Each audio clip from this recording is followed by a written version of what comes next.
Welcome to Beyond the Grave, where we look through the veil and dig into the supernatural.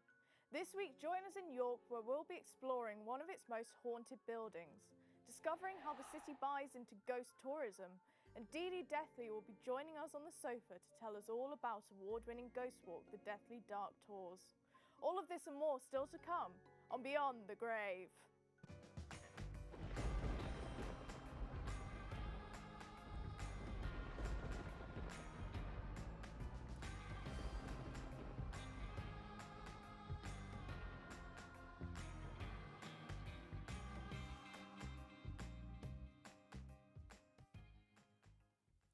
Today we're uncovering York's ghosts, and being the most haunted city in Europe, it's no surprise there's plenty of stories to uncover.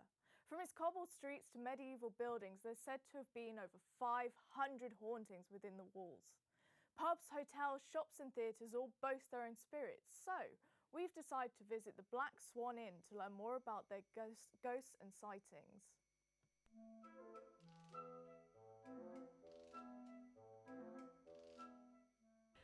I'm outside the Black Swan Inn, which has been around since the 15th century. Now, I've heard some tall tales of men in bowler hats and pretty young women, and even a cursed chair by the fireplace. Let's see if we can go in and find some ghosts.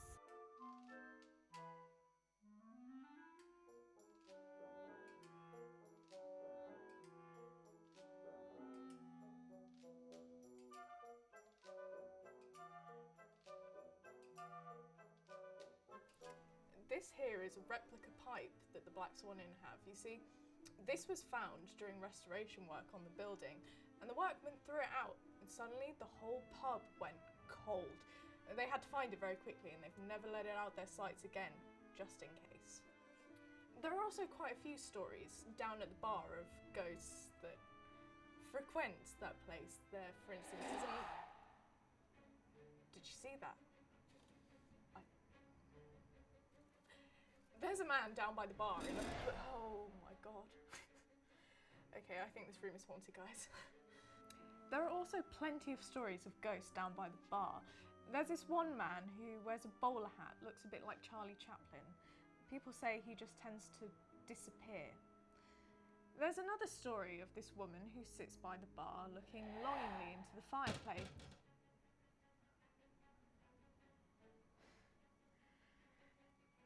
There's another story of a woman who sits by the bar looking into the fireplace.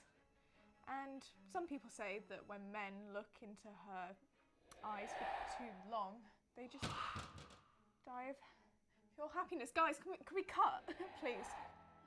When coming in for a pint, you may notice the landlord's cat, Salem, curled up on one of the chairs. But be wary, sometimes a more ghostly inhabitant is mistaken for the resident cat. Amongst the more famous ghosts, visitors might stumble across some lesser-known faces. From highwaymen to pickpockets, the inn plays host to some more unsavoury guests. Even the furniture isn't safe from paranormal activity. By the fireplace is a chair that may look ordinary, but when sat in will leave you cursed. Many people flock to the inn to try and catch sight of their ghosts by grabbing a drink, a bite to eat, or staying the night in one of their guest rooms. Even here, there's been reported sights of hauntings. A pair of legs have walked up these stairs. That's it. I'm getting out of here.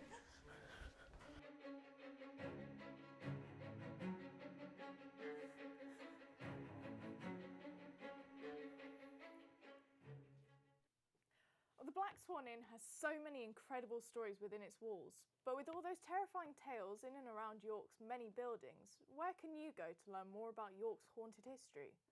Today I have someone who helped set up one of York's most successful ghost tours. While combining comedy and horror to tell tales of the grim, the foul and the infamous, the Deathly Dark Tours have swept up multiple awards for their ghost adventures. Here to tell us more about it is Dee Dee Deathly. Hello, welcome to the studio. Hello, thank you very much for having me. How are you today? Good, thank you. So, you run a ghost tour business in York. Could you tell me a bit about how you set that up?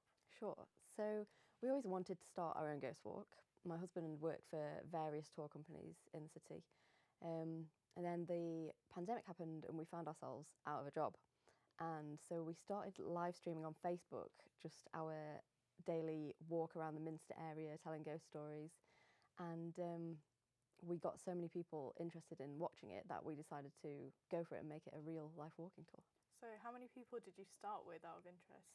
So low hundreds to begin with, Okay. and towards the end of our live streams it got up to 3,000 people. Wow, that's quite a lot. Yeah. So on your ghost tour, what is your favourite story? Okay, my personal favourite story is the Stick Man. Okay. And you will find him. He was an elderly rich man who used to live at 35 Stonegate, which is now Oliver Bonus. And he was paranoid that people wanted to steal his money in the middle of the night. So when the Minster bells would chime midnight, he used to hit the walls really loud with his walking stick. And apparently to this day you can still hear him hitting the walls with his stick. And have you or any of your tour ever heard him? No, unfortunately not. Darn. But there's still time. Okay, so we're hoping one Yeah. day. One day. What's the most underrated ghost story in your opinion? I think the most underrated ghost story is probably the ghost girl of the Antique Centre on Stonegate. Again, the same street. Stonegate is so haunted. Particularly it's ridiculous. haunted. Okay. Yeah. Yeah, she fell to her death down the spiral staircase from top Okay. to bottom. So that's a bit of a tragic tale, but one I don't think you hear very much about. Okay, interesting. And have you always believed in ghosts? I think so, yes. When I was very young, I used to always dress up as a ghost. I think a lot of kids do that. It's fun to dress Yeah, as a ghost, right? Absolutely. Yeah, and it's just got more and more as I've got older. When I went to university, I had an experience of somebody sitting on my legs while I was asleep. And people say it's sleep paralysis, but I'm not convinced. Since then, there's been other things, like I moved into my new house and we believe it's haunted by a ghost called Edward, Okay. who his favourite thing to do is leave wet footprints in the bathroom Oh. when you're having a shower.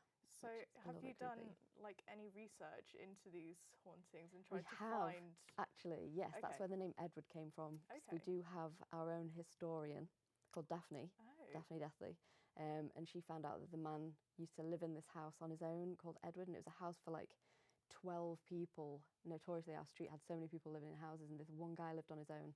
His name was Edward. He was a detective. That's cool. Okay, so there we go, Edward. So circling back to the business, could you tell me a bit about the other people who work for the ghost tour? Sure. So there is me behind the scenes, my husband, Dr. Dorian Deathley, who was the OG tour guide and now is one of 5 because we got so busy. And we've got Daffith, Dante, and Dalton, and Daria. And of course, I've heard a lot about a particular member of your Yep. tour, Dougie. Dougie the dog, yep, a little French bulldog, my Aw. boy, my love.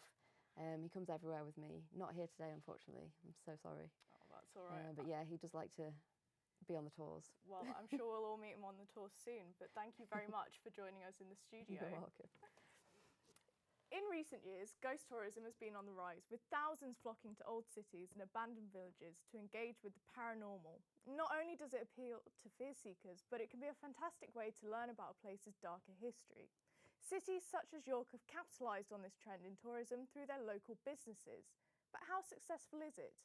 We've been on the streets of York to ask the public what they think. York, a place that is infamously known for its ghostly inhabitants settling their presence into the city's culture on every street. Join me as I question and converse with the alive and kicking residents as they pass through one of York's most peculiar streets. This is the Shambles. It is the best preserved medieval street in the UK, and it's also known for some of its ghostly businesses. So you're in the ghost queue. Why are you here? I live in York and I've seen this store here for quite a few years, so I come here occasionally when I feel up to doing the queue. But they've got really nice stuff in there, nice like decorative items, collectibles. What do you think of the overall experience of the ghost shop? Yeah, it's really good. It looks beautiful in there. They really have a good theming going on, and like there's lots of hidden compartments and stuff like that. So you say you've been here before. Have you bought ghosts before? Yeah, I got a few ghosts. How many? I don't know, probably at least 20. Okay, that's quite impressive. That's quite a lot. So what are you doing on the Shambles today? One of my friends is visiting, and this is a pretty big touristy place. Do you have any favourite shops on the Shambles? I think the Ghost Merchant is one of the most famous ones. Have you been into the Ghost Merchants No, before? I've not been. Are you myself? Are you planning on going? Yeah, at some point. Yeah, lots of my friends have been and they've recommended it. So yeah. Brilliant. What are you doing here in York? Oh well, actually for visiting, travel for fun. Yeah. Brilliant. And are there any shops that you've been into that you like, or anything that you've done that's been good? Well, I was trying to go to that York Ghost, but unfortunately, it's really long queue. Do you believe in ghosts? Well, I mean, yeah, I believe there's something out there. I'm not necessarily sure it's ghosts. No But ghosts. yeah. I think I believe in spirits. Yes. Okay. I'm not so sure, Okay. but I was convinced by J.K. Rowling. Okay, Maybe. okay. Yeah. No, I've heard of other people having ghost stories. I've been at a workplace where someone would hear someone calling their name. They would go upstairs saying, what is it? And they'll say, I didn't call your name. This is down in Stonegate, which is known to have like lots of tunnels underneath. And apparently there's a few ghosts there that kind of go between each shop. So there's like a lot of common ghosts there that people know about. Located just a stone's throw away, we move on to yet another haunted attraction. This is the York Dungeon, where tourists are promised a very gruesome visit. But let's see what they think. So you've just come out of the York Dungeons. What did you think of the experience? It was mildly traumatising. Yeah, my son got put in a cage. Oh no. My daughter was sentenced to death by a judge. So yeah, it went well. So they picked on you a lot then. They did a bit, yeah. What do you think of the York Dungeons as like a tourist attraction in York? I can see why it's really popular. It's authentic, the actors are really good, it's reasonable price considering. So yeah, I can see why it's popular.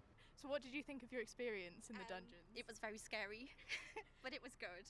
What was the scariest part? Probably the bit where the witches were, and you went in the dark, and it was really scary. That's a good bit, that's a good bit. And what do you think of the York Dungeons as a tourist attraction in York? Yeah, I think it's really good. It's interesting and it's informative. Well, doesn't that just give you the shivers? As entertaining as this was, I'm quite keen to head back to our not-so-sinister studio. York's business has clearly been inspired by its ghosts, and perhaps that's inspired you to get creative. I've made some spooky ghost earrings that are perfect for the Halloween period, and it's so simple that you can make them too. So you're going to need a couple of things for this demo. You're going to want a strip of white fabric. Felt's probably best for this, but any white fabric will do. About a medium-sized bead, pair of pliers, scissors, white string, and you want a couple of fixings. You've got these here which are called jump rings, and then some earring hooks. You can get them online or at any craft store, super cheap. And of course you're going to want a black Sharpie. So you're going to start by taking your white fabric. I've marked out about 6 by 5 centimetres, and you're just going to cut it like that. You're then going to take your bead, you want to put it in the centre of the fabric, fold it around to make a little ghost body. You then want to get a length of string. It doesn't have to be accurate, you don't have to measure it out. You're just going to cut it like that. You're going to wrap it around the ghost's head and then tie it off like that, which gives you a nice ghost shape. And then you just want to cut off the excess like that. So then you're going to take a jump ring. Here's one I did earlier because it's a little bit fiddly. And you just want to pass it through the top of your ghost head like that. You then take an earring hook and you're going to put it through the jump ring before you close it off with the pliers. So just put it through like that. Just use your pliers to close the ring. So then you have your ghost. But he doesn't have a face, and he's going to want a face. So you're going to take your black Sharpie, which I appear to have lost. Has anyone seen my Sharpie? Okay. That was spooky. You're going to take a black Sharpie and you just want to draw a face onto your ghost, maybe a pair of eyes, little mouth perhaps, and you end up with a ghost like that. You can get a little bit more creative, use beads, sequins, whatever you like, but it's super simple, easy as that. Well, that's all we have time for this week. We've investigated a haunted pub and scoured the streets of York for the public's take on profitable chills. Join us next week for more chilling tales from beyond the grave.